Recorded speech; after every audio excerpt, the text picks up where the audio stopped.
Você já ouviu falar que, em algumas cidades do interior do Brasil, ainda existem histórias de pessoas que desaparecem misteriosamente durante as festas populares? Crianças que somem sem deixar vestígio, bêbados que nunca chegam em casa, e cadáveres que aparecem no rio, com o corpo retalhado como se tivesse sido devorado por algo que não é humano? Muita gente acha que isso não passa de superstição. Mas, e se eu disser que uma dessas histórias chegou até mim, contada por uma ex-caçadora de criaturas do além? Tudo começa em uma noite de lua cheia.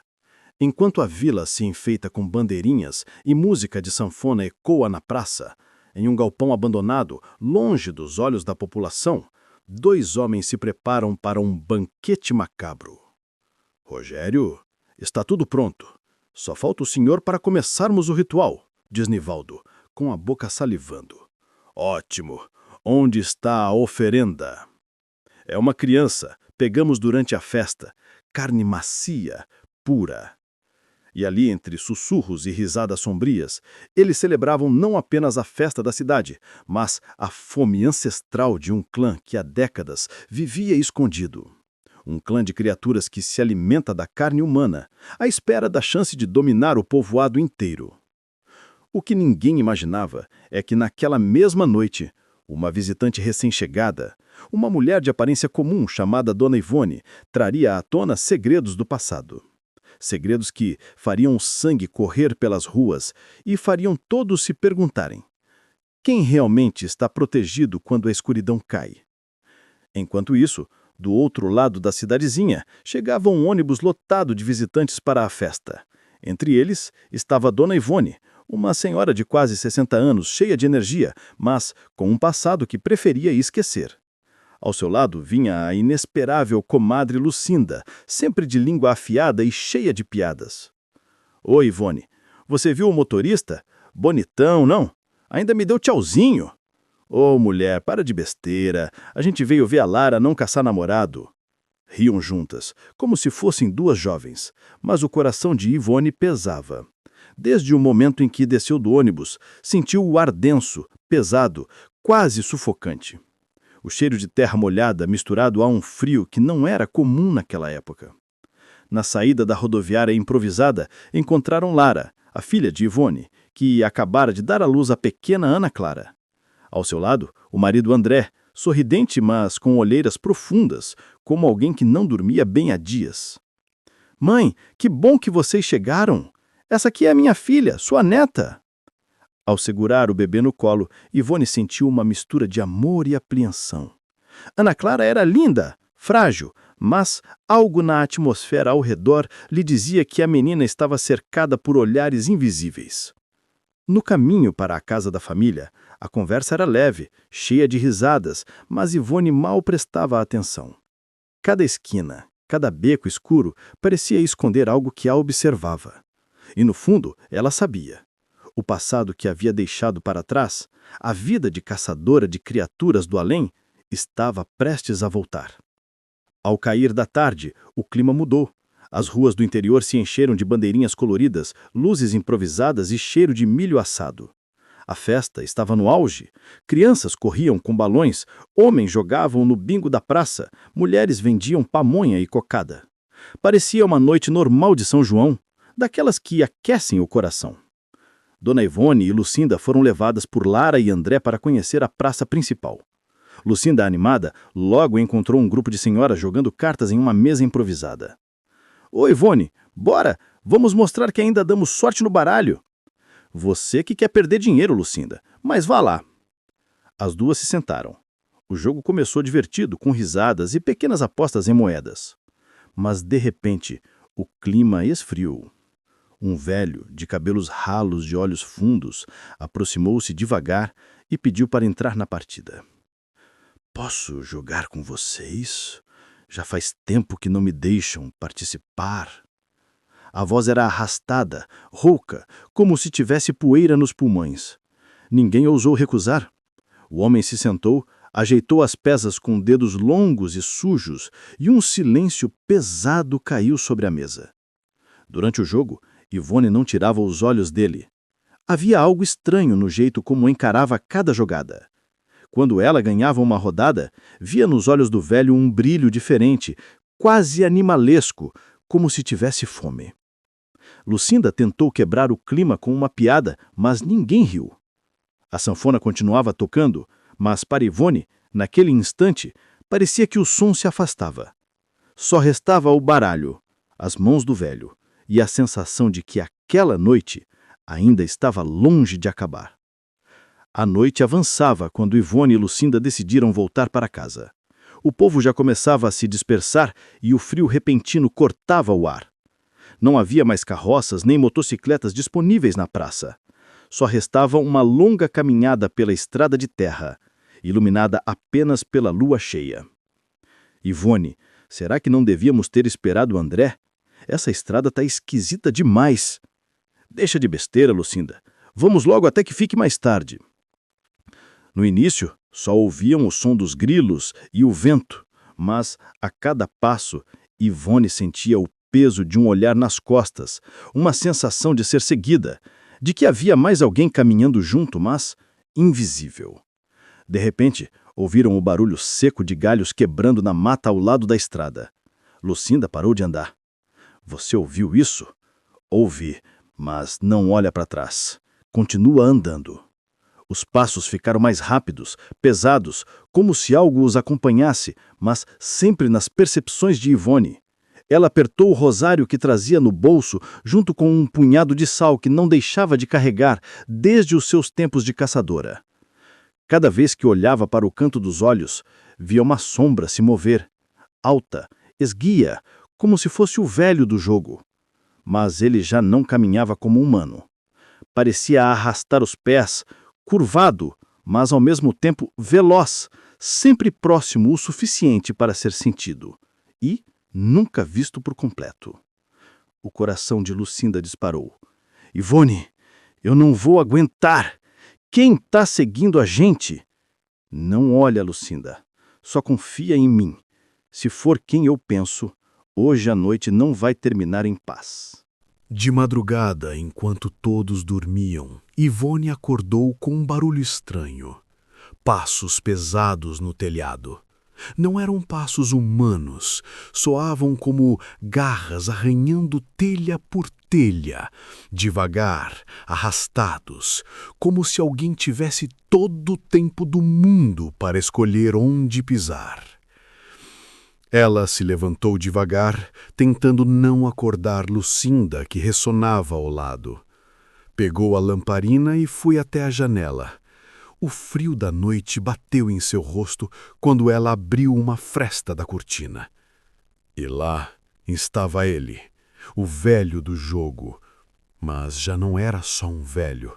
Seus olhos brilhavam em vermelho vivo, a língua longa escorria pelo canto da boca e, ao sorrir, deixou à mostra dentes afiados demais para pertencerem a um humano. Ele se apoiava nas mãos e pés como um animal e seu corpo se contorcia, pronto para saltar. Por um instante, um instinto de caçadora quase esquecida falou mais alto. Ivone abriu a janela de uma vez e atirou um punhado de sal no rosto da criatura. O grito que ecoou não era humano. Era um urro misturado de dor e raiva tão forte que fez os cachorros da vizinhança uivarem em resposta. O monstro se debateu, caiu do telhado e fugiu pela escuridão, mas não antes de deixar marcas profundas nas telhas quebradas. Lucinda acordou assustada. — Ivone, o que foi isso? Quem gritou desse jeito? Não pergunta. Só saiba que o velho não vai parar por aqui. Ele provou o gosto do nosso medo. E quando essas coisas sentem o cheiro do medo, elas sempre voltam. Na manhã seguinte, o povoado inteiro parecia em silêncio. O burburinho da festa dera lugar a cochichos nas esquinas e portas fechadas. Ivone já sabia. Quando o medo se espalha, sempre existe um motivo. Pouco depois do café, bateram à porta. Era um dos rapazes da vizinhança, apavorado. Dona Ivone e seu Pedro, venham ver. Encontraram um corpo no rio. Todos foram até lá. O sol ainda subia, mas a cena era sombria. À beira da água, estendido nas pedras, estava um homem conhecido da cidade, José Augusto, ou Zeca da Cachaça, como chamavam. Ele costumava beber até tarde nas festas, sempre voltando sozinho pela estrada. Mas agora jazia morto, o abdômen aberto, as vísceras expostas como se tivessem sido devoradas. Marcas de unhas profundas atravessavam o peito e no pescoço sinais claros de mordidas. Lucinda levou a mão à boca e virou o rosto. Meu Deus, isso não foi obra de bicho do mato, foi coisa de gente. Pedro, sério, respondeu. Não, Lucinda, isso não foi gente, foi coisa deles. Ivone não disse nada, mas seu olhar confirmava. As marcas eram familiares demais. As mesmas que vira em caçadas do passado, em vilas abandonadas, em histórias de sangue que sempre começavam da mesma forma, com um corpo mutilado encontrado perto da água. Ela apertou forte o braço da filha Lara, que tremia diante da cena. É por isso que eu disse, minha filha, não saia sozinha de noite. Eles sempre caçam na lua cheia. Sempre. O silêncio foi quebrado apenas pelo som da água correndo, como se o rio levasse consigo um segredo macabro. Naquela noite, quando todos já tentavam descansar, o choro de Ana Clara ecoou pela casa. Lara a embalava no quarto, mas nada acalmava a criança. Era como se ela sentisse algo que os adultos ainda não conseguiam ver. De repente, do lado de fora, ouvia-se um rosnado profundo, grave, que fez a madeira da porta tremer. Pedro correu até a janela e gelou ao ver o que estava parado no quintal. Um javali preto, enorme, com olhos vermelhos que brilhavam como brasas. Mas havia algo errado. O corpo era pesado, sim, mas os movimentos eram quase humanos. A cada passo, a criatura arrastava as patas no chão de terra, aproximando-se da porta. «Fechem tudo!» gritou Ivone com a voz firme. «Lucinda, Teresa, levem Lara e a menina para o quarto. Polvilhem sal na porta e pendurem o alho.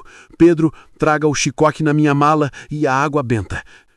Todos obedeceram sem questionar. Ivone ficou na varanda firme, observando. O javali parou diante dela e, num movimento que fez o coração de todos gelar, ergueu-se sobre as duas patas traseiras. O corpo começou a se contorcer, os ossos estalando, e lentamente a criatura foi tomando forma mais humana. Os olhos ardiam em vermelho, os dentes cresceram em pontas afiadas e garras longas substituíram os caços. Era ele, o velho do jogo, transformado em algo que já não tinha nada de humano. Ele avançou, urrando de ódio. Ivone estalou a chicote encharcado de água benta. Cada golpe fazia a pele do monstro chiar, queimando como brasa. O grito dele ecoava pela noite, misto de dor e fúria. Depois de minutos de luta, a criatura recuou, ferida, cambaleando para dentro da mata. Não estava derrotada, mas estava enfraquecida. Ivone limpou o suor do rosto e murmurou para si mesma. Isso foi só o começo. O povoado parecia ter voltado ao normal na manhã seguinte. Alguns moradores até arriscaram ir à feira, fingindo que nada tinha acontecido. Mas Ivone sabia. Quando uma criatura foge ferida, ela sempre volta, e nunca volta sozinha. No fim da tarde, Lara insistiu em ir até o rio com André e Lucinda, para buscar água e lavar algumas roupas. Ivone tentou impedir, mas o cansaço a venceu. Cochilou na cadeira da varanda com o rosário nas mãos. Horas depois, o barulho da porta batendo a despertou. Era André, pálido, ofegante, com o rosto marcado e a camisa rasgada. Mãe Ivone, eles levaram a Lara e a tia Lucinda. Ivone se levantou num pulo, o coração disparado. O quê? Quem? Eles surgiram do nada. Achei que fossem pessoas, mas não eram. Tinham olhos vermelhos, dentes afiados, criaturas. Eu tentei lutar, mas eram muitos. Levaram as duas para a serra. Silêncio. O vento soprou como um presságio. Ivone fechou os olhos e, quando voltou a falar, sua voz já não tremia. Então é para lá que vamos, hoje à noite. O sol já havia sumido quando ela começou a preparar o que precisava. Teresa rezava em voz baixa, Pedro afiava uma faca antiga e André amarrava os próprios ferimentos com bandagens improvisadas. Ivone retirou da mala um chicote de couro antigo, um pequeno frasco de água abençoada e um punhado de sal grosso. Não vamos enfrentar apenas um, André. Vamos enfrentar um grupo inteiro. E lembre-se, se tiver que escolher, salve Lara. Ela ainda tem a Ana Clara. O vento bateu nas janelas e o som pareceu responder. Ivone ergueu o olhar para a lua e murmurou: esta noite, a lua cheia vai iluminar a verdade e, talvez, a vingança. O primeiro episódio termina aqui. O resgate ainda nem começou. E a pergunta que fica é: até onde uma avó pode ir para salvar sua filha, quando o inimigo é algo que não pertence a este mundo? Siga este canal e ative as notificações, porque a continuação dessa história não é para os fracos. E você não vai querer perder o que vem a seguir.